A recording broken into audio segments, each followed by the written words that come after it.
हरे कृष्णा। आजकल हमारे देश भारतवर्ष में रामचरितमानस को लेकर काफ़ी विवाद मचा हुआ है। एक खास वर्ग रामचरितमानस के कुछ दोहों को लेकर काफ़ी विवाद फैला रहा है भारत में। वो दोहा है जैसे कि ढोल गंवार शूद्र पशुनारी सकल ताड़ना के अधिकारी।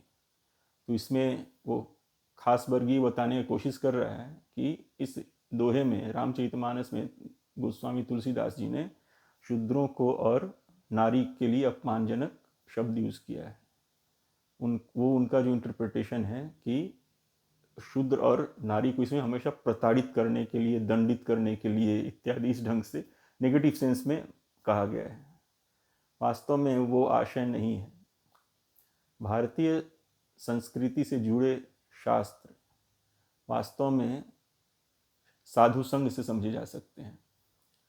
हम जब तक भारतीय संस्कृति से पूर्णतः परिचित नहीं है, साधु संतों का संग हमने जब तक नहीं किया अच्छी तरह से, तो उनकी भाषा को हम नहीं समझ सकते।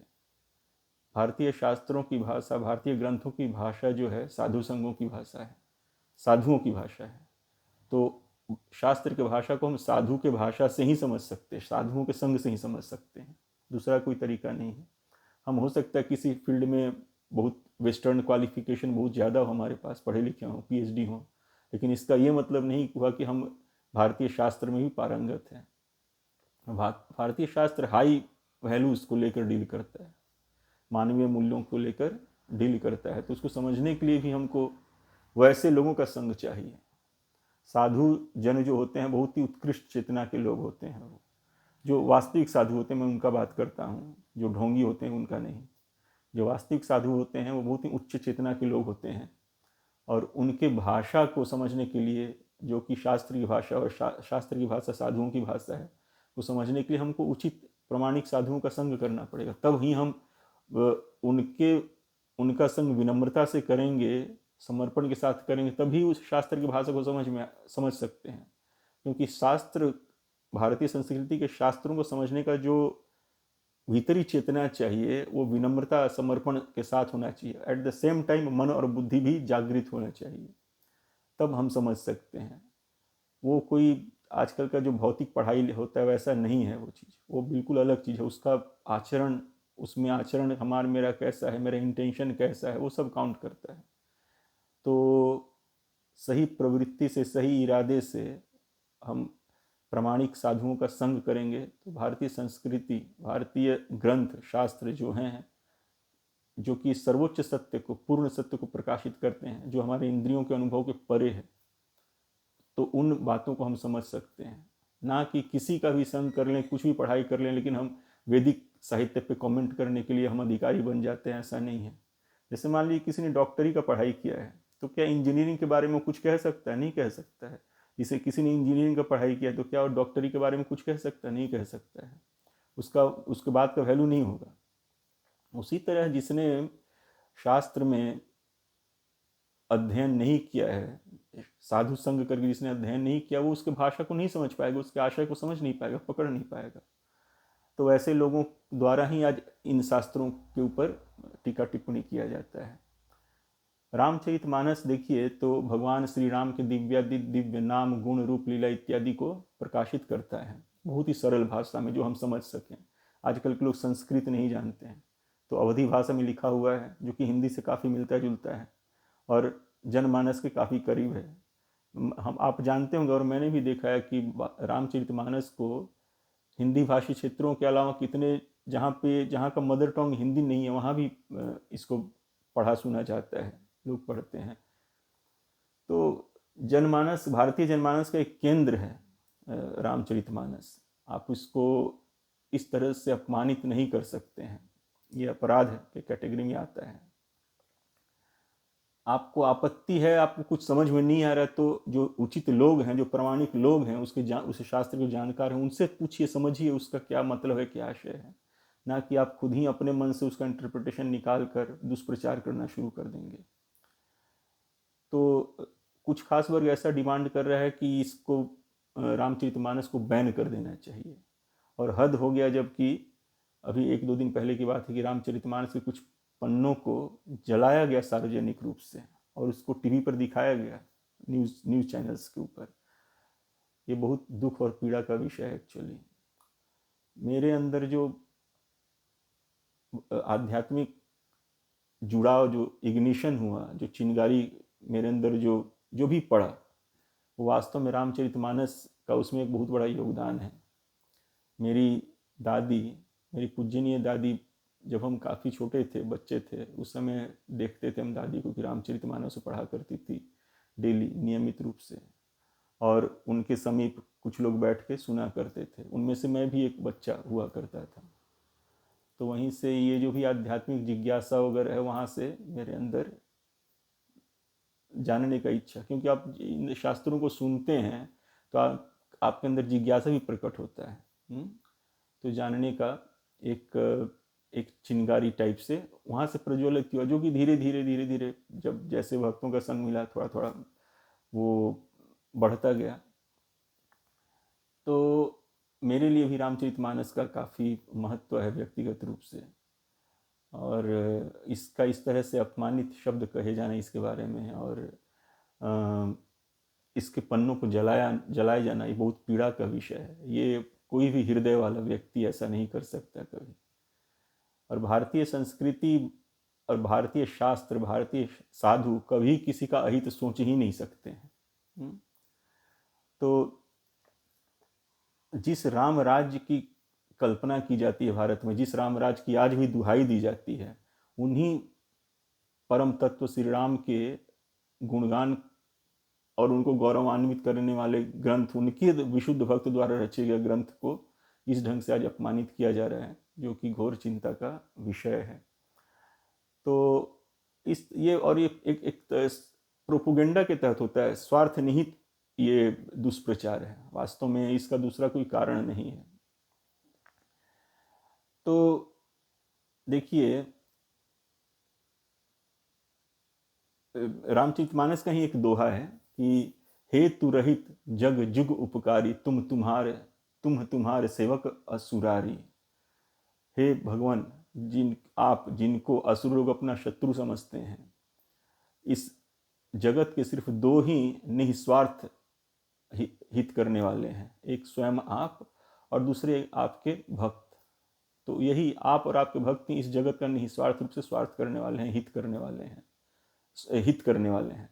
तो जिनका इरादा दूसरों का हित करना है, वो दूसरों का अहित कैसे सोच सकते हैं, दूसरों के बारे में बुरा कैसे सोच सकते हैं, उनके लिए बुरा शब्द कैसे यूज कर सकते हैं। बुरा शब्द बुरे आशय के साथ कहा गया बुरा शब्द साधुओं की भाषा नहीं होती है। वैष्णव जन तो तीने कहिए, जो पीड़ पराई जाने रे। वैष्णव जन भगवान के जो शुद्ध भक्त होते हैं, दूसरों की पीड़ा को समझते हैं, उनको पीड़ा देते नहीं है बल्कि उनको पीड़ा दूर करने का प्रयास करते हैं। तो वो ऐसा नहीं करेंगे, कोई किसी का अहित नहीं चाह सकते कभी भगवान के भक्त, ये हमको समझना चाहिए। भगवान क्या है, भगवान के भक्त क्या हैं, तब जब इसका थोड़ा हमें ज्ञान होगा तब उनकी भाषा, उनके आशय को हम समझ पाएंगे। भगवान ने भागवत गीता में कहा है कि अद्वेष्टा सर्वभूतानां मैत्रः करुणैव च। अपने प्रिय भक्त के बारे में कहा है कि यो मद्भक्ता समय प्रिय। अपने प्रिय भक्त के बारे में भगवान ने कहा है कि मेरा प्रिय भक्त किसी से द्वेष नहीं करता। अद्वेष्टा सर्वभूतानां, भले दूसरे उससे द्वेष करे लेकिन वो किसी से द्वेष नहीं करता। मैत्रः करुणैव च, सबके प्रति मैत्री का भाव रखता है और करुणा का भाव रखता है। तो जो दूसरों के प्रति करुणा का भाव रखते हैं, वो कैसे किसी का अहित चाह सकते हैं और किसी का अहित या बुरा सोच सकते हैं। उनका शब्द, उनका भाषा, उनका आशय ये हो ही नहीं सकता है। तो जब हम किसी के चरित्र को समझेंगे तब हम उसके भाषा को, उसके आशय को समझेंगे। जब तक हम किसी के चरित्र को नहीं समझते, उसके भाषा, उसके आशय को हम कैसे समझेंगे, नहीं समझ सकते हैं। तो सबसे पहले जो तुलसी रामचरितमानस के जो रचयिता हैं गोस्वामी तुलसीदास जी, उनके बारे में बहुत संक्षेप में थोड़ा सा चर्चा करते हैं ताकि उनके बारे में हमको पता चले, तब उनके रचना के बारे में हम समझ पाएंगे। तो तुलसीदास जी के बारे में एक महान संत हुए हैं, संत नाभादास, जिन्होंने भक्तमाल की रचना की है। भगवान के भक्तों का उन्होंने चरित्र गुणगान गाया। उनके गुरु की तरफ से यही आदेश था कि तुम भगवत भक्तों का गुणगान करो। तो उन्होंने भगवान के विभिन्न युगों में हुए भक्तों का गुणगान किया है, तो उसमें उन्होंने गोस्वामी तुलसीदास जी का भी गुणगान किया है। तो उसमें उन्होंने लिखा है कि वाल्मीकि तुलसी भयो, कि कलियुग में जिन्होंने मूल रामायण संस्कृत में रचा था, भगवान श्री राम के चरित्र का गुणगान रामायण में जिन्होंने किया था, वही कलियुग में लोगों का संकट हरने के लिए वही महर्षि वाल्मीकि तुलसीदास के रूप में जन्म लिए हैं, और उन्होंने ही इस रामचरितमानस को लिखा है। और ये ऐसा मैंने एक दो जगह और भी पढ़ा है कि भविष्य पुराण में भी ऐसा लिखा हुआ है कि वाल्मीकि जो हैं कलियुग में तुलसीदास जी के रूप में प्रकट होंगे, वाल्मीकि कलियुग में तुलसीदास के रूप में प्रकट होंगे, ऐसा भविष्य पुराण में मैंने ऐसे पढ़ा है कि ऐसा लिखा हुआ है भविष्य पुराण के अंदर। मैंने भविष्य पुराण तो नहीं पढ़ा है, लेकिन मैंने ये पढ़ा है कि भविष्य पुराण में ऐसा लिखा हुआ है। और संत नाभादास जिन्होंने लिखा है कि जो त्रेता में वाल्मीकि थे, मतलब त्रेता युग में भगवान श्री राम का जिन्होंने गुणगान किया, वही कलियुग में तुलसीदास के रूप में प्रकट हुए हैं, वही रामचरित, और उन्होंने ही रामचरितमानस लिखा है। और गोस्वामी तुलसीदास जी का जन्म भी विलक्षण हुआ था एक्चुअली। वो उनको माता के गर्भ से 12 महीने पे निकले थे, और नॉर्मल शिशु से काफ़ी बड़े थे वो एक्चुअली, और उनके मुंह में दांत भी था और वो नॉर्मली जन्म लेते बच्चा रोता है, लेकिन तुलसीदास जन्म लेते ही राम बोले, उनके शब्द से, मुख से जो शब्द निकला वो राम था एक्चुअली। तो जन्म से ही वो मतलब राम प्रेम और राम गुणगान में लगे हुए हैं, राम के नाम रूप गुण लीला इत्यादि में लगे हुए थे। और उनका बचपन काफ़ी ही मतलब कष्ट में बीता, तो लेकिन उनको एक गुरु आश्रय बहुत शीघ्र ही मिल गया। तो कहा जाता है कि जब गुरु उनको योग को पवित्र कर रहे थे, उनका संस्कार जब कर रहे थे, तो वो बिना सीखे ही गायत्री मंत्र का स्पष्ट उच्चारण किए थे गोस्वामी तुलसीदास। और उसी समय से अपने गुरु के मुख से और अन्य ऋषि मुनियों के मुख से वो राम कथा सुनते ही रहते थे हमेशा नित्य रूप से। और उन्होंने वेद वेदांत इत्यादि का भी, वेद उपवेद जो सब होता है वैदिक ग्रंथ, उनके सबका उन्होंने अध्ययन किया था प्रामाणिक गुरु के आश्रय में रहकर। और राम कथा भी सुना करते थे अपने गुरु महाराज से और अन्य संतों से सुना करते थे लगातार। तो फिर उनमें काव्य रचना का मतलब उनके अंदर प्रेरणा हुआ।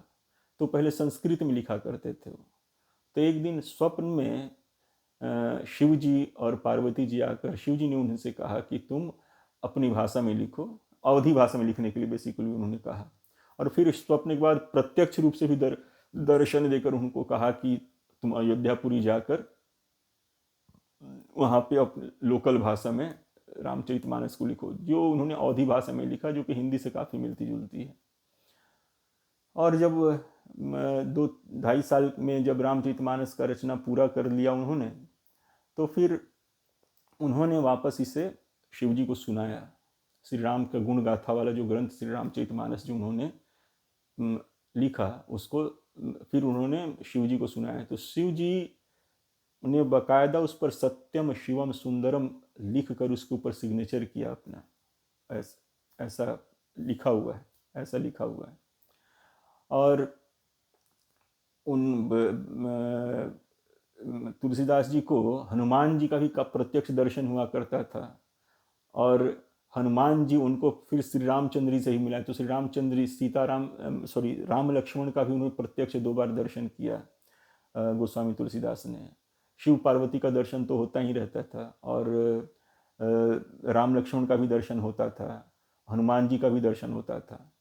और उन्होंने जब विनय पत्रिका लिखा, तो विनय पत्रिका भी लिखने के बाद उस पर श्री राम ने स्वयं उसको हस्ताक्षर किया उसके ऊपर, ऐसा भी मैंने पढ़ा है।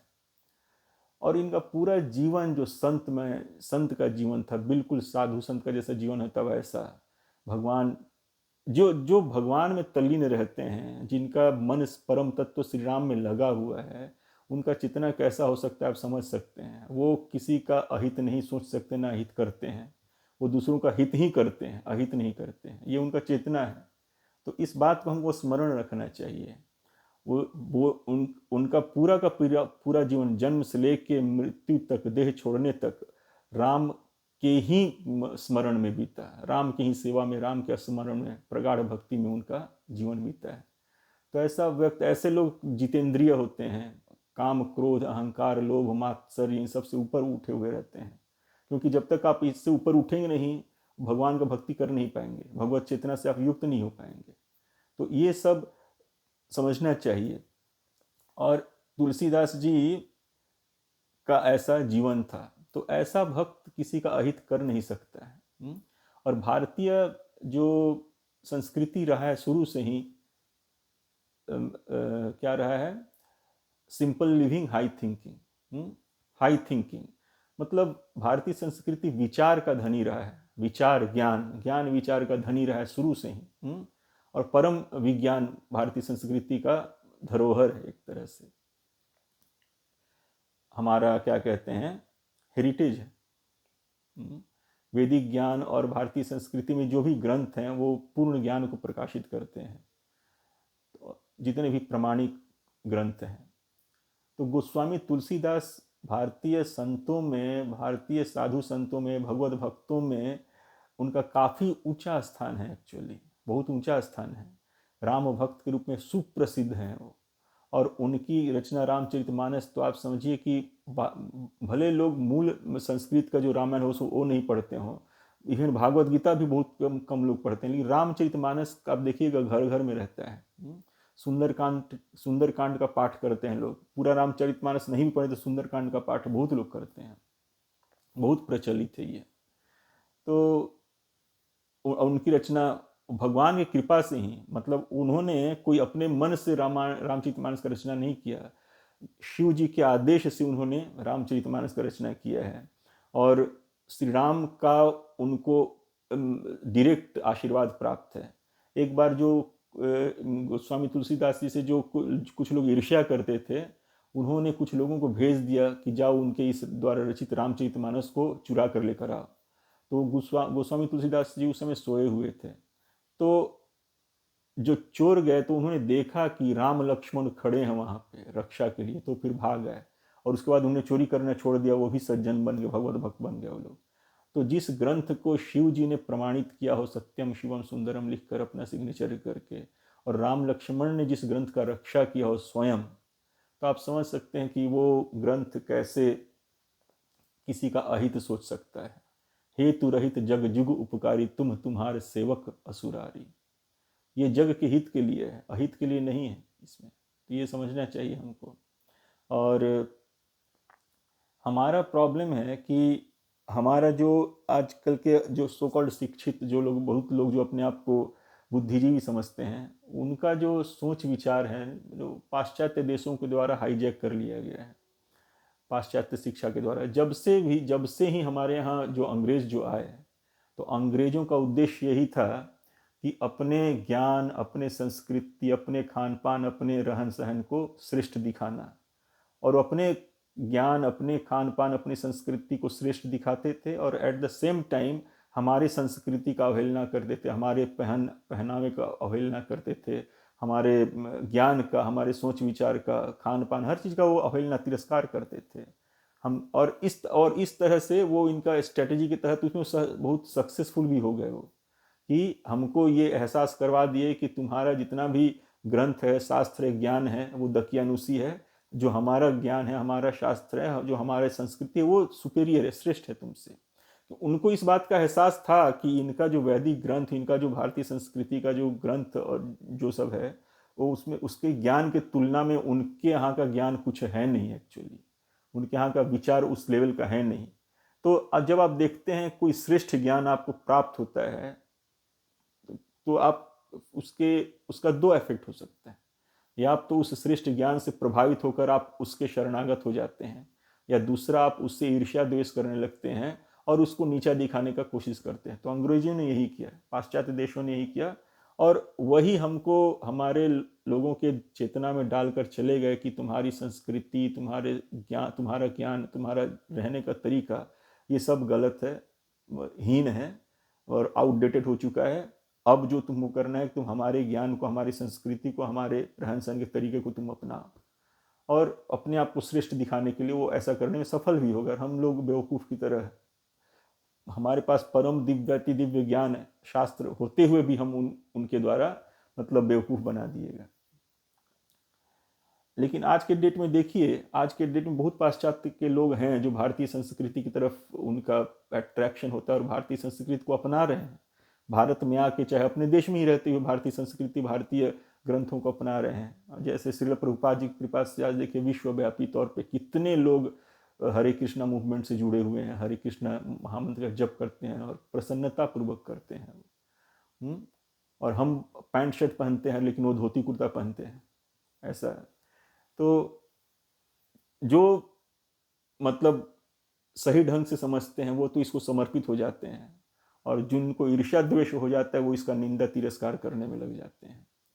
तो हम लोग के यहाँ भी कुछ लोग ऐसे हैं, कुछ वर्ग ऐसा है जो इनके द्वारा प्रभावित है। वो हमारे शास्त्रों को चैलेंज करते रहते हैं और हमारे शास्त्रों का निंदा करते रहते हैं, क्योंकि हमको उसका मतलब उसके अगेंस्ट, इस तरह के प्रोपेगेंडा के अगेंस्ट हमको प्रयास करना चाहिए। आप अंधकार को दूर करने का एक ही तरीका है कि प्रकाश फैलाइए, दूसरा कोई तरीका नहीं है। तो जो हमारे शास्त्रों का जो सही आशय है उसको प्रचार करना, उसका प्रसार करना भी हमारी ही जिम्मेदारी बनती है। तो हम नहीं करेंगे तो फिर वही हमेशा हमारे ऊपर हावी रहेंगे। तो इस बात को समझना चाहिए। तो जो आज का जैसे जो टॉपिक है बेसिकली, कि वो कहते हैं कि ढोल गंवार शूद्र पशु नारी, सकल ताड़ना के अधिकारी। ये रामचरितमानस का ही दोहा है, सुंदरकांड का दोहा है। और जब भगवान श्री राम जब सीता की खोज के लिए जब गए थे, तो जब समुद्र किनारे पहुँचे और समुद्र पार करके लंका जाना था, तो समुद्र देव से रास्ता मांगे। 3 दिन तक रास्ता मांगते रहे, तो उन्होंने रास्ता जब नहीं दिया, तब उसके बाद वो क्रोधित होकर अपने धनुष पर बाण चढ़ाए कि अब मैं समुद्र को सुखा दूंगा, जला दूंगा पूरी तरह से। हालांकि देखिए, भगवान में काम क्रोध नहीं है, लेकिन भगवान अपने लीला को करने के लिए ये सब चीज करते हैं। जो भगवान बिना किसी के सहायता के अपने स्वेच्छा से, अपने एकमात्र एक अंश से जो अनंत कोटि ब्रह्मांड का सृजन पालन संचालन करते हैं, उन भगवान के लिए समुद्र लांघना कौन सी बड़ी बात है। समुद्र पार करके जाना और लंका में जाकर रावण का वध करना उनके लिए कोई बड़ी बात नहीं है। जो पूरा सृष्टि का सृजन, अनंत कोटि ब्रह्मांड का जो सृजन पालन संचालन और यहाँ तक विध्वंस भी मात्र संकल्प से कर देता है। विसृजामि पुनः पुनः, बार बार करते हैं भगवान ऐसा। तो उसके लिए रावण को मारना और समुद्र पार करना कौन सी बड़ी बात है, बहुत कुछ भी नहीं उसके लिए। जब भगवान श्री राम प्रकट हुए थे माता कौशल्या के समक्ष, तो उस समय जो स्तुति गाई है वो उसमें है, ब्रह्मांड निकाय निर्मित माया रोम रोम प्रतिवेद कहे, कि जिनके रोम रोम में अनंत कोटि ब्रह्मांड है, ऐसा वेद कहता है, वो मेरे गर्भ में मेरे शिशु बनकर रहे, ये लोग कैसे विश्वास करेंगे। तो जिनके जन्म के समय ही स्तुति गाया गया था कि उनके रोम रोम में अनंत कोटि ब्रह्मांड है, उनके लिए अब प्रकट लीला में वो समुद्र को पार नहीं कर पाएंगे, उनके लिए क्या जरूरत है किसी चीज का। लेकिन भगवान लीला करते हैं, अब लीला अपने अपने सेवकों को सेवा का मौका देते हैं और अपनी लीला कथा का दान देते हैं, ताकि हम उनकी उन लीला कथाओं को गाते रहें और उनसे जुड़े भावनात्मक रूप से। यदि भगवान ऐसा कुछ नहीं करेंगे तो हमको न लीला कथा मिल पाएगा, ना उनसे भावनात्मक रूप से हम जुड़ ही पाएंगे। तो भगवान करते हैं ऐसा कि ताकि हमको अपने दिव्याति दिव्य लीलाओं का दान देकर हमारे सोच चिंतन को अपने में लगाए रखें भगवान। तो भगवान, और उनमें काम क्रोध है नहीं, उनके संकल्प से जब सब कुछ हो जाता है तो उनमें काम क्रोध का कोई जगह ही नहीं बचता है, कोई मतलब ही नहीं। काम क्रोध माया का सिम्टम है, माइक चेतना का, जिनका चेतना माया के द्वारा ग्रसित रहता है उन लोगों में काम क्रोध होता है। लेकिन भगवान तो माया के स्वामी हैं, माया उनकी दासिनी है, तो भगवान के ऊपर ये काम क्रोध तो कभी हावी हो नहीं सकता है। लेकिन भगवान ने जस्ट लीला के लिए समुद्र पे क्रोध किया, तो उस समय समुद्र का पानी खौलने लगा, वहाँ की उसमें समुद्र में जो जीव थे वो उनको तकलीफ होने लगा। तो फिर समुद्र जो है ब्राह्मण का रूप प्रकट लेकर वो भगवान का विनय किया है। और उसी दरम्यान उन्होंने किया है कि आपने मुझ पर क्रोध दिखाकर ठीक ही किया, इस तरह से मुझे शिक्षित करके आपने ठीक ही किया। भगवान ने हालांकि तीर चलाए नहीं थे उनके ऊपर, जस्ट क्रोध किया तो उतने में प्रकट आ गए थे सामने। और उस समय उन्होंने कहा कि ढोल गंवार, समुद्र ने कहा है कि ढोल गंवार शूद्र पशु नारी सकल ताड़ना के अधिकारी। तो देखिए, भगवान श्री राम के लीला के अंतर्गत कोई बात कही जा रही है, वो भी भगवान के एक शुद्ध भक्त गोस्वामी तुलसीदास जी के द्वारा कही जा रही है। तो ऐसा बात, उनके बात का आशय हरगिज ये नहीं हो सकता है कि आप किसी को मारिए पीटिए। ऐसा हुआ नहीं, ऐसा हो नहीं सकता है, क्योंकि हेतु रहित जग जुग उपकारी तुम्हारे सेवक असुरारी। कि जे हेतु रहित, बिना हेतु के जग का उपकार करने वाले एक आप हैं और एक आपके भक्त हैं। भगवान के बारे में ऐसा कहा जा रहा है। तो इसके ऊपर देखते हैं कि क्या इसका आशय क्या है, समझने का प्रयास करते हैं। जैसे देखिए, आप कहेंगे कि अब जैसे ढोल है, हे ढोल गंवार शूद्र पशु नारी सकल ताड़ना के अधिकारी। तो ढोल को ताड़ने का क्या मतलब होता है? ढोल ताड़ने का क्या यही मतलब होगा कि ढोल को मार पीट के तोड़ फोड़ कर नष्ट बर्बाद कर दिया जाए उसको? यही ढोल इनके सोच का, जो कहते हैं कि ये दोहा आपत्तिजनक है, इसको हटा दीजिए, ये इनके सोच का पोल खोल देगा। यही ढोल इनके सोच का पोल खोलेगा, और इनके समझ का, कहाँ तक इनका समझ है उसका पोल खोल देगा ये ढोल। तो ढोल को ताड़ने का क्या मतलब होता है? क्या समझते हैं कि ढोल को ताड़ने का क्या मतलब हो सकता है? ढोल ताड़ने का मतलब तो हरगिज नहीं है कि ढोल को ताड़ने का मतलब उसको ऐसा पीटे कि वो टूट फूट जाए, बर्बाद हो जाए। ये ढोल के संदर्भ में हरगिज ये मतलब नहीं हो सकता है। ढोल को ताड़ने का मतलब होता है कि किसी कुशल ढोल वादक के द्वारा उसको विधिवत संगीत लयबद्ध होकर बजाया जाए, ताकि उसे मधुर संगीत, मधुर बीट्स निकले उससे, सुर तालबद्ध उससे संगीत निकले। और उस संगीत से क्या होता है, हमारे ऊपर उसका पॉजिटिव इफेक्ट आता है। मंत्रमुग्ध हो जाते हैं हम लोग, थिरकने लगता है मन, और लोग उठकर नाचने भी लगते हैं। तो ये ढोल ताड़ने का उद्देश्य ये है। ढोल ताड़ने, एक ढोल को कभी भी कोई क्यों उसको पीटेगा, पीट कर तोड़फोड़ करेगा क्यों? क्या मिलेगा किसी को वो ऐसा करके? ढोल को ताड़ने का मतलब होता है कि उसे कुशल वादक द्वारा बजाए और उससे मधुर संगीत, सुर ताल लयबद्ध संगीत निकाले, ताकि लोग मंत्रमुग्ध होकर थिरकने लगे उससे। और ढोल हमेशा किसी न किसी उत्सव के समय बजाया जाता है। कोई भी उत्सव हो उसमें ढोल जरूर बजता है। यहाँ तक कि देखिए, जब हरिनाम कीर्तन होता है, भगवान का भजन कीर्तन किया जाता है, तो उसमें ढोल और मृदंग, इस ढोल टाइप के जो और जो है मृदंग वगैरह, वो सब एक प्रमुख वाद्य होता है, और उससे कीर्तन को काफ़ी बल मिलता है। ढोल के बिना जो कीर्तन है, मृदंग के बिना कीर्तन है, उसमें बल उतना आता नहीं है। लेकिन जब मृदंग ढोल बजने लगता है तो कीर्तन में काफ़ी बल आ जाता है, उससे लोग नाचने नृत्य करने लगते हैं, जो कि ढोल के मृदंग के बिना पॉसिबल नहीं, संभव नहीं है जो चीज़। तो ढोल ताड़ने का मतलब कोई अगर ये निकाल रहा है कि उसको पीटें, उसका तिरस्कार करें, उसको तोड़ फोड़ दें, तो आप समझ सकते हैं कि वो कितना समझ, उसका मतलब अपरिपक्व है, ओछा समझ है उसका। तो ढोल ताड़ने, ढोल तो एक ताड़ते हैं, तो ढोल ताड़ते हैं किस लिए हैं? उससे मधुर संगीत निकालने के लिए। ढोल को ताड़ता कौन है? कुशल ढोल वादक ताड़ता है, और उसको ढोल को ताड़ कर उसे मधुर संगीत निकालता है, ताकि लोग मंत्रमुग्ध होकर थिरकने लगे, आनंद बिखेरता है वो। तो इस तरह से ढोल को ताड़ कर ढोल का प्रतिष्ठा भी बढ़ता है, ढोल का यश भी बढ़ता है। नहीं तो एक कोने में पड़ा रहा ढोल तो कोई नहीं पूछेगा उसको।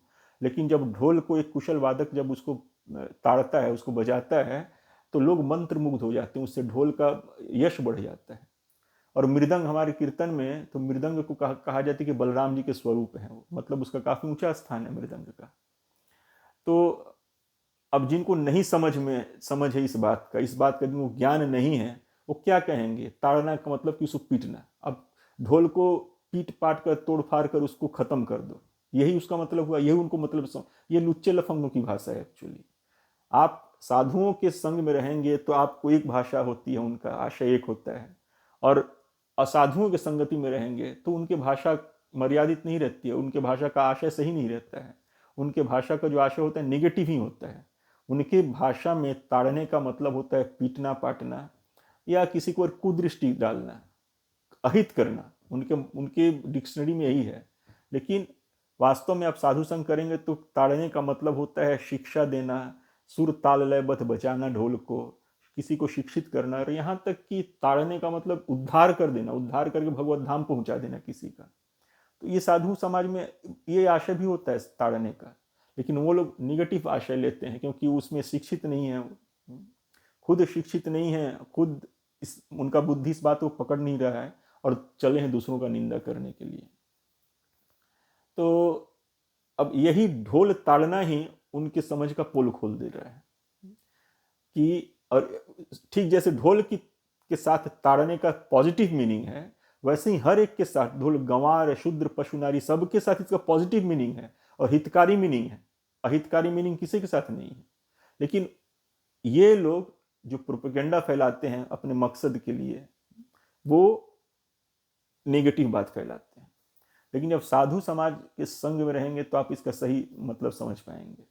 तो ढोल ताड़ने का मतलब क्या हुआ फिर? क्या ढोल ताड़ने का मतलब किसी उसको तोड़ना फोड़ना, उसका तिरस्कार करना नहीं होता है, बल्कि ढोल ताड़ने का मतलब होता है कि ढोल को कुशल वादक विधिवत बजाए और उससे मधुर संगीत निकाले जिससे कि लोग थिरकने लगे। हरिनाम संकीर्तन में इसे बल मिलता है, लोग नृत्य करते हैं और इससे ढोल का यश बढ़ता है। एक कुशल ढोल वादक जब ढोल को ताड़ता है तो उससे ढोल का यश प्रतिष्ठा बढ़ जाता है, घटता नहीं है, वो अपमानित नहीं होता है, बल्कि उसका सम्मान होता है, उसका सम्मान में वृद्धि होती है। तो ये हमको समझना चाहिए, और ये बात वो नहीं समझा पाएंगे। तो ढोल ही उनका पोल खोल दिया, उनके समझ का पोल खोल दिया, आप एक तरफ से समझिए। और ढोल के बाद जैसे आता है ढोल गंवार। गंवार का मतलब क्या होता है? गंवार का मतलब होता है जो अशिक्षित है, जिसको बात व्यवहार का तौर तरीका ढंग से पता नहीं है, जिसको बात व्यवहार की कुशलता नहीं है, तौर तरीके की कुशलता नहीं है, शिक्षा का भाव है जिसके अंदर, उसको गंवार कहते हैं। तो उसको ताड़ने का क्या मतलब होता है? उसको ताड़ने का क्या मतलब होता है कि वो उसको मारिए पीटिए, उसका तिरस्कार कीजिए, उसका अनादर करते रहिए, यही आप उसका मतलब निकालेंगे। भारतीय संस्कृति में तो ऐसा नहीं है। और खासकर एक भक्त जो दूसरों का हित चाहता है तो अहित तो चाहेगा नहीं ना उसका। जो गंवार भी है तो उसको तो चाहेगा कि एजुकेट करके, शिक्षित करके उसको अच्छा बना दिया जाए। और जिसके अंदर व्यवहार कुशलता नहीं है, जिसके अंदर तौर तरीका का अभाव है, तो उसको एक दृष्टि पे रखना पड़ता है ना, कि कहीं किसी जगह पे जो बात नहीं बोलना है वो ऐसा कुछ बात बोल दे, जैसा व्यवहार नहीं करना वैसा कुछ व्यवहार कर दे, तो उसको तो निगरानी में रखना पड़ता है ना, उसको दृष्टि में रखना पड़ता है ताकि उसे कुछ गलती ना हो। तो ये उसके हित के लिए है कि जाने अनजाने वो अपना या किसी और का अहित ना कर बैठे। तो इसलिए उसको दृष्टि में रखना, सुपरविजन में रखना, और उसको काम में तो लगाना ही है, लेकिन आप उसके ऊपर निगरानी रख के उसके अंदर कार्य कुशलता भी प्रदान कर रहे हैं, उसको शिक्षा भी दे रहे हैं, उसको आप सम्मानित, उसके सम्मान को बढ़ाने का प्रयास कर रहे हैं ताकि उसका कोई अपमान ना कर दे, ना कि आप उसको अपमानित कर रहे हैं। तो ताड़ने का सिर्फ यही मीनिंग निकालना कि अपमान कर देना, तिरस्कार कर देना, डांट डपट देना कस के, ये नहीं होता है। तो गंवार शिक्षा का अधिकारी है, तो ढोल गंवार, उसका जो मीनिंग ताड़ने का जो लिखा हुआ है रामचरितमानस में अनुवाद में, वहाँ शिक्षा लिखा हुआ कि ढोल गंवार शूद्र पशु नारी, ये शिक्षा के अधिकारी हैं। तो लेकिन सबके साथ अलग अलग शिक्षा का ताड़ने का मीनिंग थोड़ा अलग अलग रहेगा, एग्जैक्टली एक जैसा नहीं होगा सबके साथ। जैसे ढोल के साथ ताड़ने का मतलब होता है उसको एक कुशल ढोल वादक के द्वारा सुर ताल लयबद्ध उसके बजाकर उसे मधुर संगीत निकालना, वैसे ही गंवार के साथ उसको शिक्षित करना ताड़ने का मतलब हुआ। उसके ऊपर दृष्टि रखिए ताकि वो कोई उसका बात व्यवहार कुशलता का भाव है तो ढंग से व्यवहार करे, कहीं भी बातचीत ढंग से कर पाए, किसी का अहित न कर दे, अनर्थ न कर दे कहीं पे। तो उसके ऊपर दृष्टि रखते हैं, उसको बताते हैं कि भाई ऐसे करो, ऐसे मत करो, ये बोलो, ऐसे मत बोलो, ये सब उसको सिखाते हैं तो वो सीखता है, धीरे धीरे उसका वो अशिक्षा खत्म हो जाएगा, वो भी शिक्षित बन जाएगा, वो भी व्यवहार कुशल हो जाएगा, बातचीत करने में कुशल हो जाएगा, तौर तरीका उसको भी आ जाएगा धीरे धीरे गाइडेंस में रहते रहते। तो वहाँ पे ताड़ने का मतलब ये है ना कि उसको अपमानित कर देना, उसको मार पीट देना, उसको भगा देना, ये नहीं मतलब है वहाँ पे। तो ढोल गंवार शूद्र पशु नारी, शूद्र। अब देखिए शूद्र का जो मतलब है हमारे यहाँ लोगों ने ऐसा बना दिया है पाश्चात्य लोगों के प्रभाव के कारण, शूद्र का मतलब वो ऐसा कर देते हैं कि एक बिल्कुल ही अपमानित व्यक्ति है, वो कोई लायक आदमी नहीं है। शूद्र का मतलब ऐसे ही जैसे फिल्म पहले की फिल्मों में दिखाया जाता था कि शूद्र का मतलब बिल्कुल एक गरीब टाइप का आदमी, उसके शरीर पे एक फटा हुआ गंजी पहने हुए है और बनियान पहने हुए है और एक धोती पहना हुआ है जो घुटने से ऊपर है, मैला कुचैला है, बिल्कुल निर्बल है, इस टाइप से गरीब गुरबा है, दूसरों के दया पे जीता है, वो इस टाइप से एक इमेज प्रस्तुत किया जाता है उसका। समाज में सभी लोग उसका तिरस्कार करते हैं, उसको उससे दूर रहते हैं, इस टाइप से अछूत समझते हैं उसको, इस टाइप से हिंदी मूवीज में दिखाया गया है और बहुत सारे साहित्यों में भी ऐसा दिखाया गया है। जस्ट उस समय के साहित्य, उस समय के जो साहित्य थे उसमें ऐसा दिखाया जाता है। लेकिन वास्तव में जो शूद्र है, जो भगवान ने कहा है कि चौथे अध्याय के, भागवत गीता के चौथे अध्याय के 13वें श्लोक में शायद, कि चतुर्वर्ण मया सृष्टम गुण कर्म विभागशः, मैंने चारों वर्ण जो है गुण और कर्म के हिसाब से बनाए हैं। किसी भी समाज को चलाने के लिए 4 वर्ण चाहिए। इंटेलिजेंट इंटेलेक्चुअल क्लास जो समाज को सही रास्ता दिखा पाए, एडमिनिस्ट्रेटिव क्लास जो समाज में सुरक्षा का वातावरण रखे, समाज को सुरक्षित रखे और समाज में प्रशासन रखे, नियम कानून प्रशासन लागू रखे और समाज को सुरक्षित रखे अंदर बाहर से। और वैश्य क्लास, इंटेलिजेंट इंटेलेक्चुअल क्लास, फिर एडमिनिस्ट्रेटिव क्लास, फिर वैश्य कमर्शियल क्लास जो लोगों के ज़रूरत का जो सामान है वो उनको प्रोवाइड करे, खाने पीने का सामान, ज़रूरत का और भी जो भी डे टू डे लाइफ में जो भी सामान लगता है वो सब व्यवसाय करना, वो चाहिए एक ग्रुप। और चौथा ग्रुप जो है दूसरों को सर्विस प्रोवाइड करे, कुछ भी करना है तो सर्विस दे। एक हमें डे टू डे लाइफ में सुबह से लेकर शाम तक, चाहे ओवर द ईयर आप देखिएगा, बहुत सारे सर्विसेज का आपको घर चलाने में, ऑफिस चलाने में बहुत सारे सर्विसेज का जरूरत पड़ता है, आप अकेले नहीं कर सकते वो सब चीज़। तो उसके लिए आपको विभिन्न प्रकार के सर्विस देने वालों की जरूरत पड़ती है। तो ये इस तरह से इस समाज में नेचुरल वर्गीकरण है ये। आप किसी भी ऑर्गेनाइजेशन में जाइए तो किसी भी ऑर्गेनाइजेशन में क्या सभी सीईओ होते हैं, सभी एमडी होते हैं उस कंपनी में, एकदम बिल्कुल नीचे से लेकर ऊपर तक? ऐसा नहीं होता है ना। उस कंपनी में भी होता है बोर्ड ऑफ डायरेक्टर्स, फिर सीईओ, फिर directors, managing directors, president, vice president, manager, senior managers, बला बला, ऐसा बहुत सारे लेकर ऑफिस बॉय तक उसमें होता है। क्यों नहीं आप उस ऑफिस में सबको मैनेजिंग डायरेक्टर ही क्यों नहीं सीईओ ही बना देते हैं? क्यों इस तरह से ग्रेडेशन रखते हैं वहाँ पर? क्योंकि वो रिक्वायरमेंट है ऑर्गेनाइजेशन का। एक कोई भी ऑर्गेनाइजेशन भी एक समाज ही है ना, तो उसमें भी ये रिक्वायरमेंट है। उसमें कुछ बुद्धिजीवी लोग हों जो जिनके अंदर सोच समझकर डिसीजन लेने का कैपेसिटी हो, कुछ लोग हों जो एडमिनिस्ट्रेशन ऑफिस में बनाए रखें, व्यवस्था बनाए रखें ऑफिस में, और कुछ लोग हैं जो जो सेवा दें अपना, ये काम करना, वो काम करना, ये ऐसे करना। तो ये हर जगह ये नेचुरल होता है, मतलब हर व्यक्ति के अंदर ये नेचुरल गुण है। तो भगवान ने ऐसा नहीं कहा है कि वो गुण फोर्स्ड है, नहीं, वो हर व्यक्ति का वो स्वाभाविक गुण है। स्वाभाविक रूप से कोई इंटेलिजेंट इंटेलेक्चुअल होता है, उसको सोचने समझने में, एनालिसिस करने में उसको मन लगता है, नेचुरली मन लगता है उसका। कुछ लोगों का मन लग रहता है एडमिनिस्ट्रेटिव एक्टिविटीज़ में, जिनको मन लगता है व्यवस्था करने में, एडमिनिस्ट्रेशन करने में उनका मन लगता है, नेचुरल इंक्लिनेशन उनका उधर की ओर होता है। कुछ लोगों का व्यवसाय में, पैसा कमाने में, चाहे और बेचने खरीदने इत्यादि में, सब चीज़ों में उनका मन लगता है। और कुछ लोगों का मन होता है कि दूसरों का सेवा ही कर, सर्विस प्रोवाइड करने में। तो ये स्वाभाविक गुण है। तो शूद्र को यदि आज की भाषा में हम समझे तो शूद्र सर्विस प्रोवाइडर होते हैं। तो सर्विस प्रोवाइडर कोई गंदा शब्द है, अपमान करने वाला तो शब्द नहीं है। आप कुछ भी देखिए ना, आप घर में कुछ भी करते हैं तो प्लम्बिंग कंपनी होती है, कारपेंटर की कंपनी होती है, कंस्ट्रक्शन की कंपनी होती है, तो ये सब कंपनी क्या करते हैं? सब सर्विस प्रोवाइड करते हैं ना आपको। तो ये सर्विस प्रोवाइडर होना क्या गाली देने के बराबर है? लेकिन जो हमारे यहाँ कुछ एक शताब्दी से, पिछले कुछ शताब्दी से ऐसा इमेज बना दिया गया कि शूद्र जैसे एक गाली हो गया है, लेकिन वैसा नहीं है। वो भी कुशल, अपने जो भी काम करते हैं उस काम में वो कुशल होते हैं एक्चुअली। उनका शोषण नहीं होता है। हमारे यहाँ, हमारे वर्णाश्रम सिस्टम में शोषण किसी का नहीं होता था। जो जिस काम के योग्य में है उसको उसी काम में लगाना, और वो उस काम में लगकर अपने मन से करता था उस काम को। उसमें शोषण किसी का नहीं होता था कि ये उसका शोषण कर लिया। ये सब तो कुरीति बाद में चली, सामंती प्रथा वगैरह बाद में आ गया कि दूसरों की जमीन को हड़प लेना, फिर उसके यहाँ उसको अपने यहाँ बंधुआ मजदूर बना लीजिए, उसको वो आपसे सूद पे पैसा ले रहा है और उसका आप जमीन, उसके परिवार सबको अपने यहाँ बंधक रखवा के काम करवा रहे हैं आप। तो ये सब व्यवस्था अछूत, ये सब व्यवस्था, ये सब वर्णाश्रम धर्म का नहीं है एक्चुअली।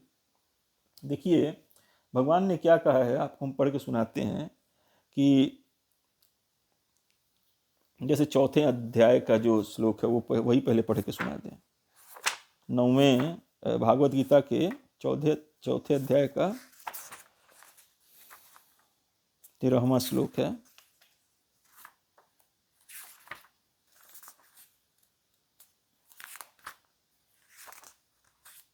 तेरहवां नंबर श्लोक देखिए। चतुर्वर्ण्यम मया सृष्टम गुण कर्म विभागशः तस्य कर्तारमपि माम विद्धय कर्तारमम अव्ययम। प्रकृति के तीनों गुणों और उनसे संबंध कर्म के अनुसार मेरे द्वारा मानव समाज के 4 विभाग रचे गए हैं।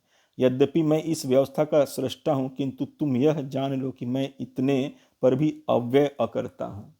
तो प्रकृति के 3 गुण कौन होते हैं? सतोगुण, रजोगुण, तमोगुण। तो हमारी चेतना जिस गुण के अधीन होती है, हमारे में प्रधानता जिस गुण की होती है पूर्व जन्म के संस्कारों से, तो हमारा इंक्लिनेशन भी उसी होता है। जैसे सतोगुणी लोग वो इंटेलिजेंट, इंटेलेक्चुअल क्लास के होते हैं।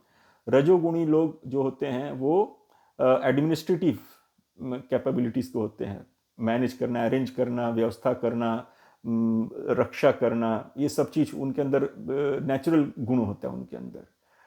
और सतोगुण लोग के अंदर इंटेलिजेंट होते हैं, इंटेलेक्चुअल होते हैं, और रजोगुणी लोग एडमिनिस्ट्रेटिव क्षमता के लोग होते हैं।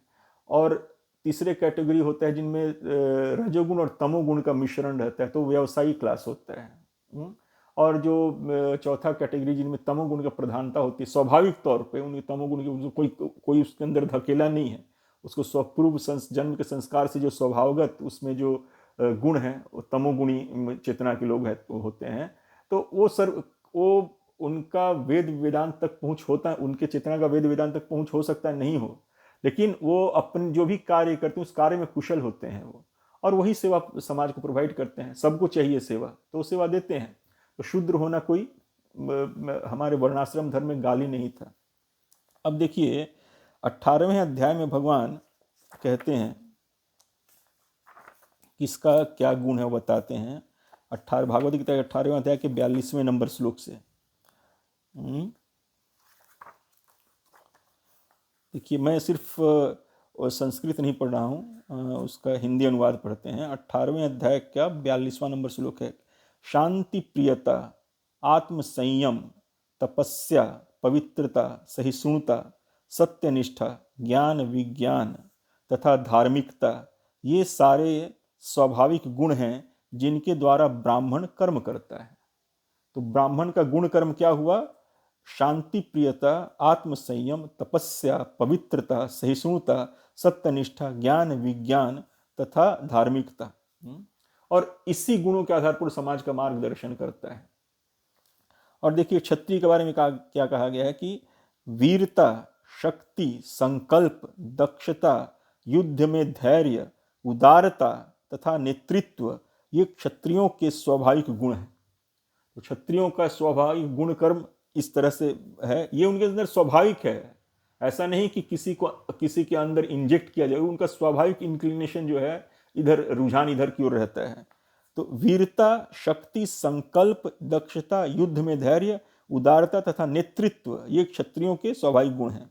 अब देखिए क्या कहते हैं उसके बाद वाले श्लोक में, 44 नंबर श्लोक में, कृषि करना, गोरक्षा तथा व्यापार वैश्यों के स्वाभाविक गुण कर्म है।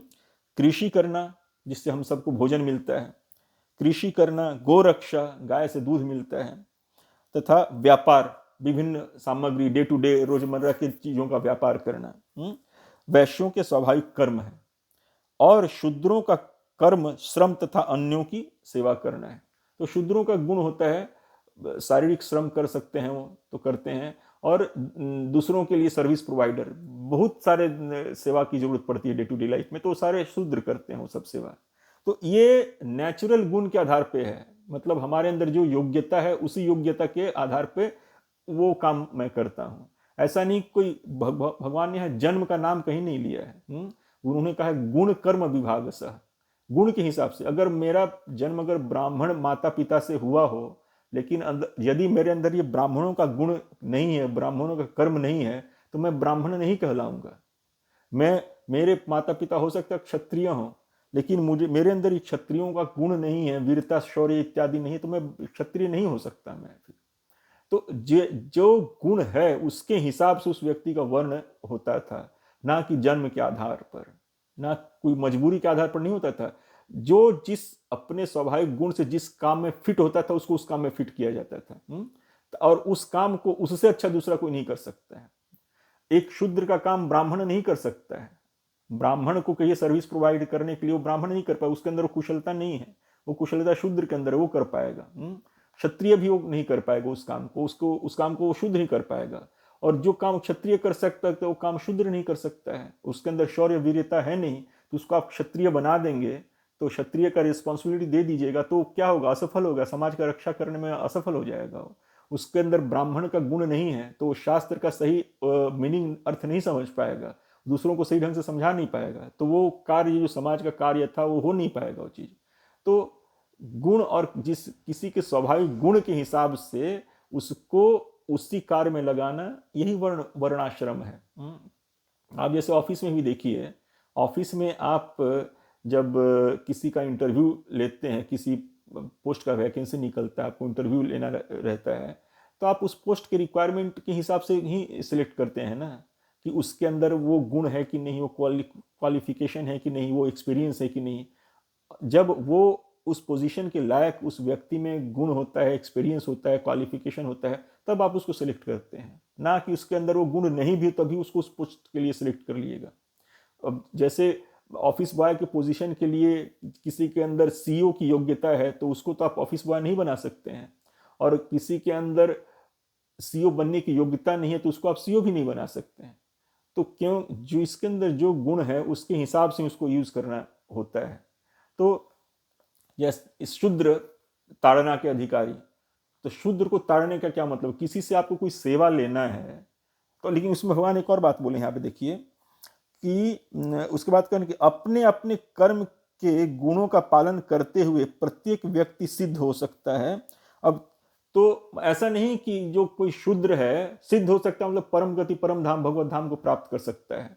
ऐसा नहीं कि शूद्र अब इस जन्म में तो शूद्र हो गया तो इस जन्म में तो भगवत धाम प्राप्त नहीं होगा, नेक्स्ट जब कभी वो ब्राह्मण बन सकता है, बनेगा, तब जाकर वो फिर भगवत धाम को प्राप्त करेगा, ऐसा नहीं है। इसी जन्म में, मनुष्य जन्म में जो उसको शरीर मिला है, जो गुण मिला है, उसको शूद्र का गुण मिला है भले ही, तो शूद्र के गुण से भी इसी शरीर में रहते हुए वो भगवान के शरणागत होकर भगवत धाम को प्राप्त कर सकता है। उसको ब्राह्मण बनने का जरूरत नहीं है, कि ब्राह्मण बनकर ही, दूसरे जन्म में ब्राह्मण बनकर ही फिर भगवान का भक्ति करके वो भगवत धाम जाएगा। इस बात को भगवान 9वें अध्याय में भी बोले हैं। 9वें अध्याय का 32वां नंबर श्लोक है कि माम ही पार्थ व्यपाश्रित्य ये अपि स्युः पापयोनयः स्त्रियो वैश्यास्तथा शूद्रास्ते अपि यान्ति पराम गतिम। हे पार्थ, जो लोग मेरी शरण ग्रहण करते हैं वे भले ही निम्न से निम्न पाप योनि में जन्म लिए हों, स्त्री वैश्य तथा शूद्र कुछ भी हो, अगर मेरा शरण उन्होंने ग्रहण किया है तो वे परम धाम को प्राप्त करते हैं। पापी से पापी व्यक्ति भी अगर भगवान का शरण ले लिया, और जैसे हमने वैश्य का चर्चा की, वैश्य जो होता है उसमें रजोगुण और तमोगुण का मिश्रण होता है, शूद्र में तमोगुण का आधिक्य रहता है, और स्त्रियां जिनको कहा जाता है, जिनके बारे में कहा गया है कि मतलब ताड़ना के अधिकारी जो कह रहे हैं ना, तो स्त्रियां भी और कोई भी और पापी से पापी व्यक्ति हो, कोई भी हो, अगर मेरा शरण ग्रहण करता है तो उसी जन्म में उसी शरीर से भक्ति करके वो मेरे परम धाम को प्राप्त कर सकता है। ऐसा नहीं कि कोई स्त्री है तो पुरुष शरीर जब प्राप्त करेगा तब भगवान का भक्ति करेगा तब भगवत धाम जाएगा, नहीं, स्त्री शरीर से ही भगवान का शरण ग्रहण करके उनका भजन भक्ति करके भगवत धाम जा सकता है। शूद्र शरीर से ही भगवान के शरणागत होकर भगवान को प्राप्त कर सकता है। वैश्य शरीर से ही भगवान के शरणागत होकर भगवान को प्राप्त कर सकता है। जो ब्राह्मण प्राप्त कर सकता है परम सिद्धि, वही परम सिद्धि एक शूद्र भी प्राप्त कर सकता है। जो परम सिद्धि एक पुरुष प्राप्त कर सकता है, वही परम सिद्धि एक स्त्री भी प्राप्त कर सकती है। ये भगवान ने स्पष्ट लिखा है भागवत गीता में। आप देखिए भगवान के एक से एक बढ़कर स्त्री भक्त हुए हैं। भगवान के भक्तों में आप देखिएगा तो शूद्र कैटेगरी के भी बहुत सारे लोग हैं जो भक्त हुए हैं। नीच जाति के आजकल कहे जाते हैं, तो वो लोग भी भगवान के भक्त हुए हैं। तो भगवान ने जाति नहीं बनाया, भगवान ने वर्ण बनाया है। जाति हम लोगों ने बना दिया है जन्म के आधार पर। और जैसे कहा जाता है तेली, अब तेली कोई तेल का व्यवसाय करता है तो उसको तेली का जाति बना दिया, उसका व्यवसाय है, एक्चुअली प्रोफेशन है। कोई कुम्हार है तो कुम्हार होना उसका व्यवसाय है, उसको व्यवसाय की वजह से उसको कुम्हार कहा जाता है। जाति उसका नाम हम लोग ने दे दिया है उसको। तो और देखिए एक कुम्हार का लड़का भी IAS ऑफिसर बनता है, एक तेली का लड़का भी IPS ऑफिसर बनता है कि नहीं बनता है? उसके अंदर वो गुण है तभी तो बनता है ना वो।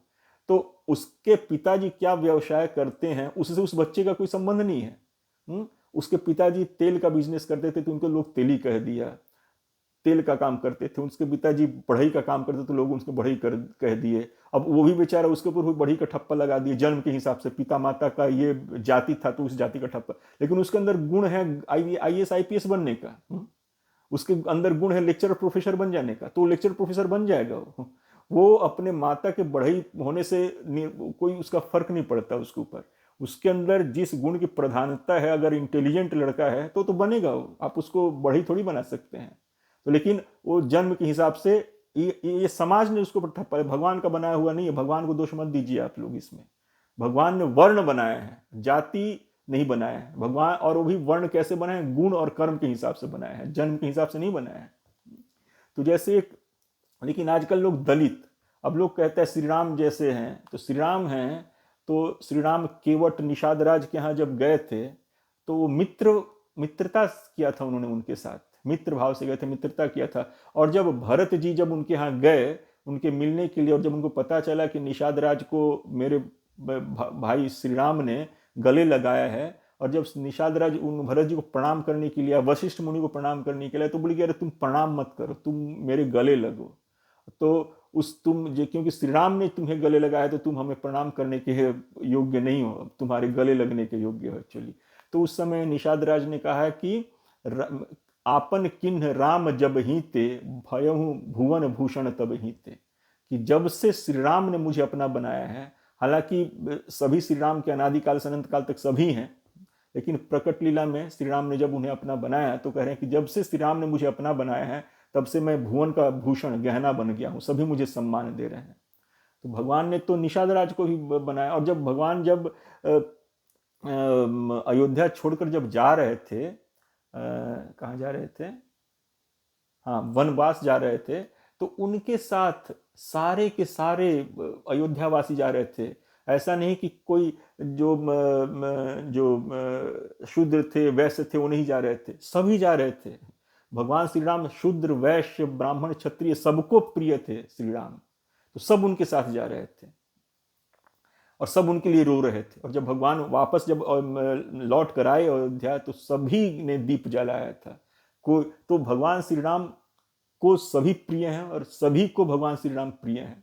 उसमें कोई वर्ग विशेष का कोई उसे नहीं कि ब्राह्मण को ही प्रिय हैं और क्षत्रिय को ही प्रिय हैं, शूद्र वैश्य को प्रिय नहीं, ऐसा नहीं है, सबके प्रिय हैं श्री राम। इसलिए तो राम राज का आज भी मतलब दुहाई दिया जाता है। और भगवान जब वन में गए थे तो भिलनी जो थी सबरी, माता सबरी, उनके घर गए, उनके घर जाकर उनके सेवा को स्वीकार किया उन्होंने, उनको धन्य किया माता सबरी को, जो कि आज के हिसाब से शेड्यूल ट्राइब कही जाती हैं। ये भगवान शेड्यूल कास्ट शेड्यूल ट्राइब भारतीय संस्कृति का शब्द नहीं है। ये भगवान ने कहीं भी वेद शास्त्र में आपको ये शेड्यूल कास्ट शेड्यूल ट्राइब ये सब वर्ड नहीं मिलेगा। लेकिन भगवान माता भिलनी सबरी के घर जाकर उनको धन्य की, उनके आश्रम जाकर धन्य किए। और माता सबरी को शिक्षित कौन किया था? एक ऋषि थे, शायद उनका नाम उतंक ऋषि था, उतंक ऋषि थे शायद। उन्होंने उनको, शबरी को अपने यहाँ आश्रय दिया और उनको गुरु मंत्र दिया, हरिनाम दिया। और जब वो देह छोड़कर जाने लगे तो बोले कि बेटा तुम इंतजार करना, भगवान तुम्हें दर्शन देने के लिए तुम्हारे घर आएंगे। तो गुरु आज्ञा मानकर माता सबरी भिलनी ने श्री राम का वेट किया, और श्री राम उनके गुरु की वाणी को सत्य करने के लिए और उनके भजन को सत्य सिद्ध करने के लिए वहां पर आए थे, उनको दर्शन दिए। तो समझिए ये भारतीय संस्कृति, ढोल गंवार शूद्र पशु। अब पशु को देखिए आप कैसे कहिएगा, आप घर में पशु रखते हैं, गाय बैल भैंस जो भी रखते हैं आप अपने यहाँ, घोड़ा जो भी रख रहे हैं, तो उसको भी आपको निगरानी रखना पड़ेगा ना, निगरानी उसका करना पड़ेगा। वो उसको समय से खाना देना, पानी देना, उसका देखभाल करना, वो किसी को सींग न मार दे, किसी को दुलत्ती न मार दे, ये भी देखना पड़ेगा आपको।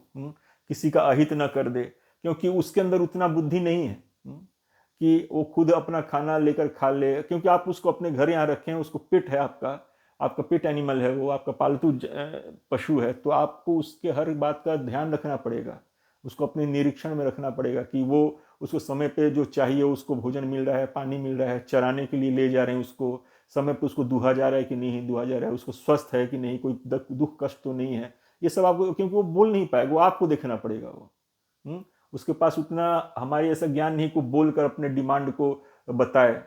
हालांकि वो लोग भी बोलते हैं मुंह से, लेकिन हो सकता है कि वो आपको समझना पड़ेगा वो क्या कह रहा है क्या नहीं कह रहा है। तो इस बात को जब तक आप निगरानी में नहीं रखेंगे, जब तक आप निरीक्षण में नहीं रखेंगे, तब कैसे वो समझ पाइएगा आप उसको। तो आपको उसके ऊपर दृष्टि रखना पड़ेगा। दृष्टि नहीं रखेंगे तो गड़बड़ हो जाएगा, क्योंकि वो जिम्मेदारी आपका है कि पशु हो सकता है किसी और के खेत में जाके किसी और का फसल बर्बाद कर दे, आप कहीं फसल बर्बाद कर दे। तो आपको उसके ऊपर नजर रखना पड़ेगा, दृष्टि रखना पड़ेगा, उसको उतना समझ नहीं है। तो वो आपके देख में, आपके निगरानी में रहेगा आपका पशु, तो सुरक्षित रहेगा, अब खुद भी सुरक्षित रहेगा, उसका भी देखभाल होता रहेगा, दूसरों को भी अहित नहीं कर पाएगा। किसी को सिंग मार दे, किसी को दुलत्ती मार दे तो नहीं हो सकता है वो। तो कोई आपका बच्चा भी उसके पास चला जाए तो हो सकता है बच्चे को हार्म कर दे, सिंग मार के, पैर से मार के, तो आप उससे बचा सकते हैं। उसके लिए आपको निरीक्षण में रखना पड़ेगा, उसको निगरानी में रखना पड़ेगा आपको, क्योंकि उसके अंदर उतना समझ, उतना ज्ञान नहीं है। तो ताड़ने का मतलब ये नहीं कि आप पशु को पीट रहे हैं, मार रहे हैं। अब जैसे बैल से खेत भी जोतना होता है, तो हम गांव में देखते हैं किसान लोग एक छड़ी रखता था अपने पास, उसको इधर से खो देता था, उधर से खो देता था, तो फिर वो उसी के हिसाब से वो जैसे उसका इशारा समझकर पशु चलता था कि मेरे को अभी इधर जाना है, मेरे को अभी उधर जाना है। तो जैसा स्वामी बताता है उसको वो करेगा। वो खुद नहीं जानता है कि मेरा स्वामी क्या चाहता है, खुद नहीं जानता है, हो सकता है। तो स्वामी को बताना पड़ता है कि ये करो, ऐसे करो, जो जिस भाषा ही समझता है। तो इस तरह से पशु को ताड़ने का मतलब ये नहीं कि पशु को पीटने लगे। अब हम उसको सुपरविजन में रखना, उसको निरीक्षण में रखना, उसको निगरानी में रखना, उसको ताड़ने का मतलब ये भी होता है ना। तो हमेशा पीटने वाला मीनिंग ही नहीं निकालें। जैसे आप रास्ते में जाते हैं तो रास्ते में कई बार गाय बैल या कुत्ते मिल जाते हैं, तो आपको उनसे बच के चलना पड़ता है, ताकि कुत्ता काट ना ले या गाय बैल कोई सिंग ना मार दे, तो आपको उनसे बच के चलना पड़ता है। तो आप देख रहे हैं कि इधर से कोई कुत्ता आ रहा है, इधर से कोई गाय बैल आ रहा है, तो थोड़ा बच के सावधान होकर चलते हैं आप, ताकि आपका कोई अहित ना हो जाए। या किसी पशु को चोट लग गया है, कुछ हो गया है, तो अगर आपके सामर्थ्य में है तो उसको डॉक्टर के, वेटरनरी जो भी पशु के चिकित्सक डॉक्टर होते हैं उनके पास ले जाकर उनका ट्रीटमेंट करवा सकते हैं। तो यहाँ पे ताड़ने का मतलब ये नहीं है कि पशुओं को पीटते रहें पीटते रहें पीटते रहें, ये मतलब नहीं होता है। आप पशु रखे हैं, पशु के स्वामी आप हैं, तो उसका देखभाल करना हर तरह से आपका जिम्मेदारी है। तो वहाँ पे ताड़ने का मतलब ये होना चाहिए। ढोल गंवार शूद्र पशु नारी। नारी देखिए, अब समाज में हर तरह के लोग रहते हैं। अब बहुत से लोग ऐसे होते हैं जिनका नारियों के ऊपर, स्त्री के ऊपर कुदृष्टि रहता है। तो जो भी, जिनके भी माँ बहन है, बेटी है, बहू है, तो अगर उनके घर की स्त्री कहीं बाहर जाती है, उसके घर में कोई लोग आता है, तो वो सचेत रहता है कि हमारी स्त्रियां, हमारे घर की स्त्रियां सुरक्षित रहें। उनकी जिम्मेदारी है एक्चुअली। वो घर का जो भी पुरुष है, जो भी घर का जो बुजुर्ग है, वो भले ही स्त्री ही क्यों ना हो, तो ये उनका जिम्मेदारी बनता है कि वो निगरानी रखें उसके ऊपर। अगर बाहर गई, आने में थोड़ा लेट हो गया तो फ़ोन करके पूछना पड़ता है कि बेटा कहाँ हो, इतना लेट क्यों हो रहा है तुम्हें। तो निगरानी रखना कि उसके सुरक्षा पॉइंट ऑफ व्यू से कहीं गलत जगह तो नहीं चली गई, कहीं उसको कुछ ज़रूरत तो नहीं है। तो इस तरह से उनके ऊपर निगरानी रखना कि ताकि दुष्टों की कुदृष्टि से वो बची रहें, तो वो ज़रूरी है। वो आपका ज़िम्मेदारी है, ये आपके स्नेह का, आपकी ज़िम्मेदारी का भाव है कि आप उसके प्रति निगरानी रखेंगे। उसको ये नहीं कि आप स्त्री को पीट-पाट रहे हैं। ये बिल्कुल ही गलत मीनिंग बताते हैं लोग, बिल्कुल ही गलत, मतलब अशिक्षित लोगों का मीनिंग कहते हैं ये। इनको साधु संग प्राप्त नहीं है, तो साधुओं की भाषा, साधुओं का आशय ये समझ नहीं सकते हैं। तो इसलिए हमेशा मिस इंटरप्रेट करके गलत ढंग से ही प्रस्तुत करेंगे आपको ये। लेकिन जिनके घर में स्त्रियां हैं, जिनकी माँ बहन है, बेटी बहू है, वो समझते हैं इस बात को कि मेरी बेटी अगर बाहर गई है, मेरी बहू अगर बाहर गई है, तो उसको चिंता रहता है कि वो सुरक्षित है कि नहीं है, वो सही है कि नहीं है, कहीं गलत जगह तो नहीं फंस गई, क्यों लेट हो रहा है। वो चिंता मन में स्वाभाविक तौर पे आने लगता है। जिसका आप केयर करते हैं, जिसके प्रति आप स्नेह रखते हैं, प्रेम करते हैं, जिससे उसका चिंता आपके भीतर आना स्वाभाविक है, निश्चित है, और ये आपका जिम्मेदारी भी है। तो अगर मान लीजिए कहीं कई स्त्री घर की थोड़ा लेट गई कहीं और उसको आने में लेट हो गया, तो फिर घर में उसके जो माता पिता हैं उसको समझाते भी हैं, जो घर के बुजुर्ग हैं वो समझाते हैं कि बेटा इतना लेट मत किया करो, जल्दी आ जाया करो, लेट करने से अंधेरा हो जाता है, गली सड़क वगैरह सुनसान हो जाता है, तो इसमें खतरा होने का चांस रहता है, किसी का कुदृष्टि पड़ सकता है। तो ये समझाना किसका फर्ज है? घर के जो बुजुर्ग हैं, जो घर के वरिष्ठ लोग हैं, वही समझाएंगे नहीं इन सब बातों को बच्चों को अपने। तो ये इस तरह से निगरानी रखना ये एक स्नेह का निशानी है, ना कि मारना पीटना। ये बहुत ही बेढंगा गलत टाइप का इंटरप्रिटेशन निकालते हैं लोग। तो इस तरह के इंटरप्रिटेशन से हमको बचना चाहिए। और ताड़ना मतलब एक दूसरे का देखभाल करना, केयर करना, निगरानी में रखना। ये तो घर में हर जगह होता है। हर घर में लोग एक दूसरे का ख्याल रखते हैं। कोई अगर बच्चा खांसता है तो माँ पूछती है कि बाप पूछता है कि बेटा क्या तबीयत तो ठीक है कि नहीं। अगर कोई थका थका लग रहा है तो उसको भी निगरानी में रखते हैं। आप ऑफिस में जाइए तो हर जो जूनियर स्टाफ है सीनियर स्टाफ की निगरानी में काम करता है, सुपरविजन में काम करता है वो। हॉस्पिटल में जाइए तो जो मरीज है वो डॉक्टर और नर्स की निगरानी में, सुपरविजन में रहता है। ऑफिस में जूनियर स्टाफ सीनियर स्टाफ की निगरानी में रहता है, ऑब्जर्वेशन में रहता है। उसको क्या क्या करना है, कैसे करना है, उसे कुछ गलती ना हो जाए, उसको हमेशा गाइड करता रहता है वो। कहीं भी जाइए आप। तो इसी तरह समाज में भी जो लोग जिम्मेदार लोग हैं, उनका जिम्मेदारी बनता है समाज के हर वर्ग के ऊपर दृष्टि रखना, निगरानी रखना, सुपरवाइज करना। तो ताड़ने का मतलब सुपरवाइज करना। आजकल देखिए कोई भी गवर्नमेंट बड़ा कॉन्ट्रैक्ट देता है किसी ठेकेदार को, तो कोई कंस्ट्रक्शन के लिए, तो उसके साथ एक सुपरविजन कंसल्टेंट भी अपॉइंट करता है, जो कॉन्ट्रैक्टर के काम को निगरानी रखे, उसके क्वालिटी का, उसके क्वांटिटी का, उसके टाइम बाउंड काम हो रहा है कि नहीं हो रहा है, ये सब निगरानी रखने के एक सुपरविजन कंसल्टेंट रखता है। तो सुपरविजन कंसल्टेंट मतलब क्या हुआ? ताड़ रहा है ना उसको। तो ताड़ने का मतलब ये नहीं कि कॉन्ट्रैक्टर पिटाई कर रहा है, उसे डे टू डे उसको अगर प्रोग्राम से थोड़ा इधर आउट डिरेल हुआ तो उसको वापस प्रोग्राम ट्रैक पे कैसे लेकर आना है, ये सब प्रोग्राम बनाते हैं वो लोग। तो ताड़ने का मतलब जो अशिक्षित लोग हैं उनके भाषा में ताड़ने का मतलब किसी को मारना पीटना या किसी को कुदृष्टि रखना, ये होता है।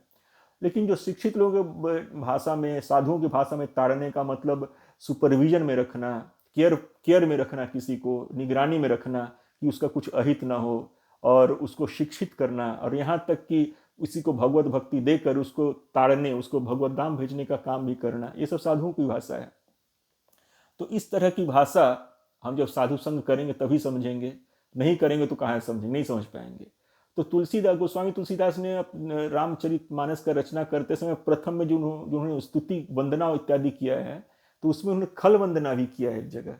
शुरू में तो सीताराम लक्ष्मण हनुमान का वंदना किए हैं, फिर और भी शिव जी इत्यादि का वंदना किए हैं, फिर उन्हें खल वंदना भी किया, दुष्टों की वंदना की है। उन्होंने कहा कि दुष्ट लोग ऐसे होते हैं जो हमेशा दूसरों का अहित ही चाहते हैं। भले उनका हित हो जाए लेकिन दूसरों को कष्ट देना उनको फिर भी पसंद है। दूसरों का भला देखना उनके बस में नहीं, वो नहीं देख सकते दूसरों का भला होते हैं, दूसरों से बहुत ईर्ष्या करते हैं, निंदा करते रहते हैं वो। और हरि भक्तों का गुणगान तो उनसे सुना ही नहीं जाता है।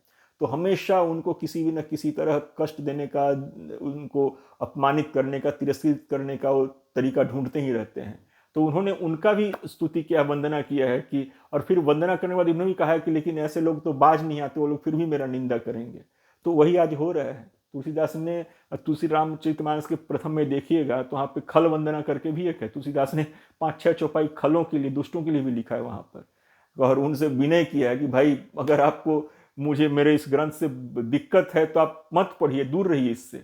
लेकिन उन्होंने कहा, ये भी कहा अंत में कि आप मैं जानता हूं आपका स्वभाव, आप फिर भी निंदा करेंगे, उन्होंने ऐसा भी लिखा है। तो जो आज हम देख रहे हैं, और तुलसीदास के रामायण पे खासकर इसी दोहे को लेकर अभी ही नहीं, बहुत पहले से भी हमेशा हम कभी न कभी ये सुनते ही आते हैं कि ढोल गंवार शूद्र पशु नारी सकल ताड़ना के अधिकारी।